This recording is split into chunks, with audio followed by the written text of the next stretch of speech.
Assalamualaikum warahmatullahi wabarakatuh. Pagi, alhamdulillah, syukur pada Allah Subhanahu Wa Taala sebab hari ini saya dapat nak kongsi sedikit ilmu pada anda berkaitan dengan hibah. Okey, saya memanglah banyak orang tanya mengenai hibah ni. Cuma saya nak ringkaskan soalan-soalan yang biasa orang tanya. Okey, sebelum saya nak bercerita berkenaan hibah ni, saya nak kongsi pada anda kes yang pernah saya bantulah macam mana kes ni berlaku. Kes dia apabila pasangan ni dia tiada anak. Lepas tu apabila meninggalnya suami ni, isteri hanya layak, kalau ikut faraid hanya layak 1/4. Mana 3/4 tu pergi kepada adik-beradik suami. Okey, dia jadi isunya bila dah 3/4 tu banyak.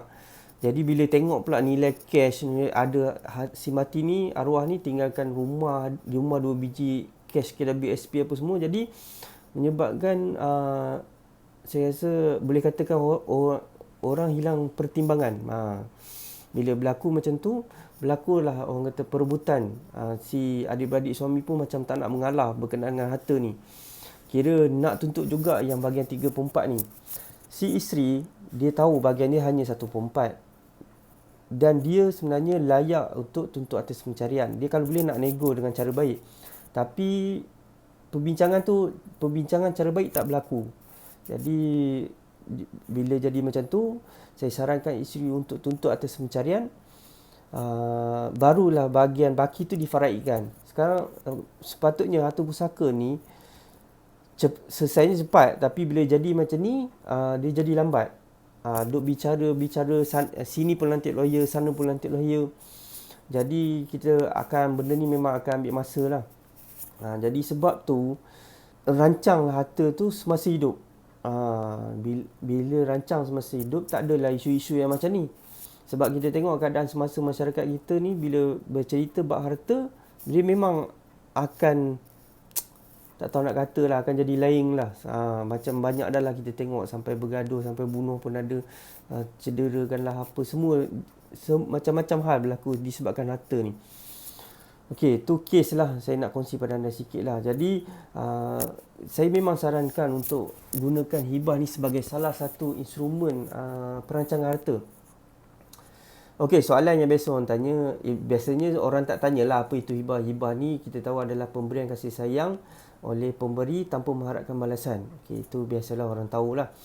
Apakah harta yang disarankan untuk buat hibah? Saya melihat benda ni subjektif kepada pasangan tu lah, keluarga tu. Biasanya rumah yang mereka tinggal memang saya sarankan untuk buat hibah kepada pasangan. Sebagai contoh, tak kisahlah rumah tu 2 nama ke atau 1 nama ke, saya sarankan hibahkan kepada pasangan. Biasanya rumah atas nama suami ataupun atau nama berdua, hibahkan kepada pasangan.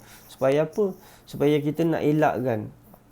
Kita bukanlah nak menafikan faraid tu sebenarnya, tapi kita nak memudahkan orang yang kita tinggalkan kelak. Kita tak nak bila faraid tu dia melibatkan, kalaulah waris faraid yang lain tu boleh bertoleransi, sebenarnya tak ada masalah pun. Tak perlulah hibah-hibah ni.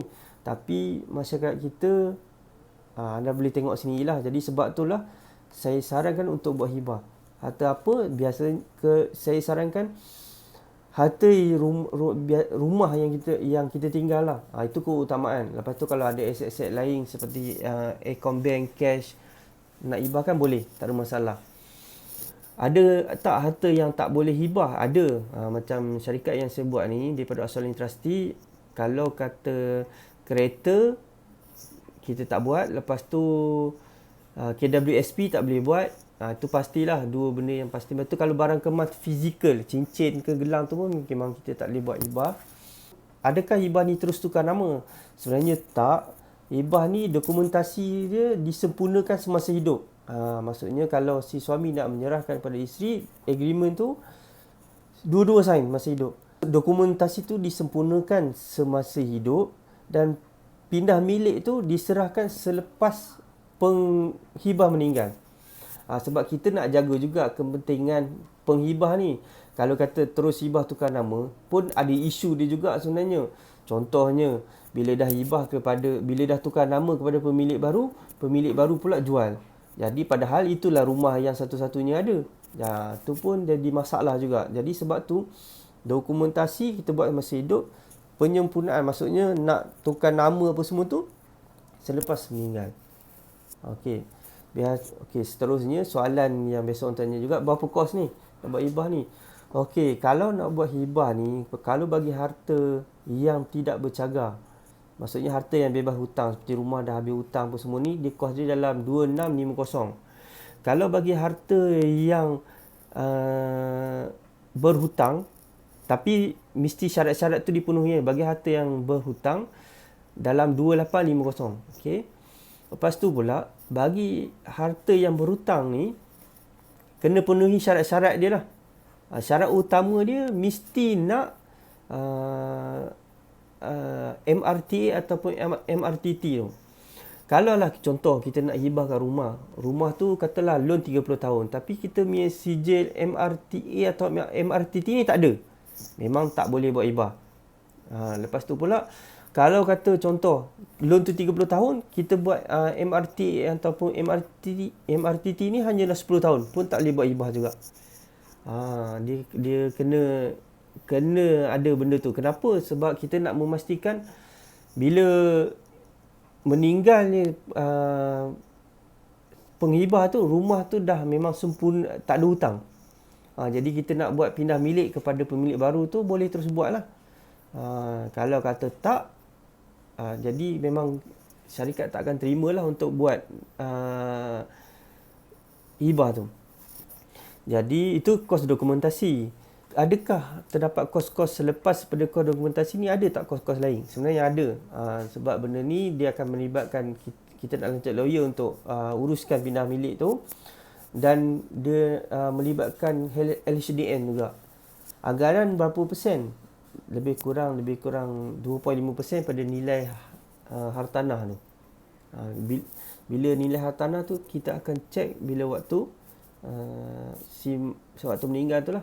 Kos tu bila nak kena bayar? Masa meninggal tu nanti, bukan waktu sekarang. Sekarang hanya kita ambil kos dokumentasi saja.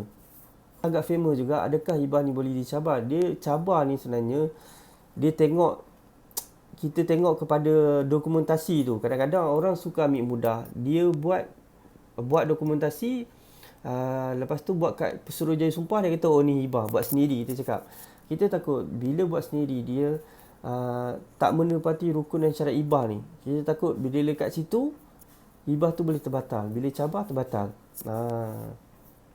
Okey, sampai sini saja perkongsian saya berkenaan dengan hibah ni. Kepakaran saya adalah untuk membantu khususnya anda di luar sana menguruskan harta dengan menggunakan instrumen wasiat dan hibah ni, dan menguruskan harta pusaka juga. Bagi mereka yang ada masalah harta pusaka yang tak boleh nak urus, saya boleh bantu.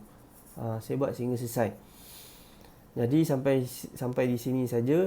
Kalau anda ada persoalan, boleh hubungi saya, ataupun saya letakkan link di bawah ni nanti untuk anda klik untuk tengok soalan-soalan yang apa yang orang tanya lagi. Saya tak boleh lah nak cerita semua dekat video ni, nanti panjang sangat. Okey, sampai di sini saja. Saya ucapkan terima kasih kerana menonton. Assalamualaikum warahmatullahi wabarakatuh. Pagi.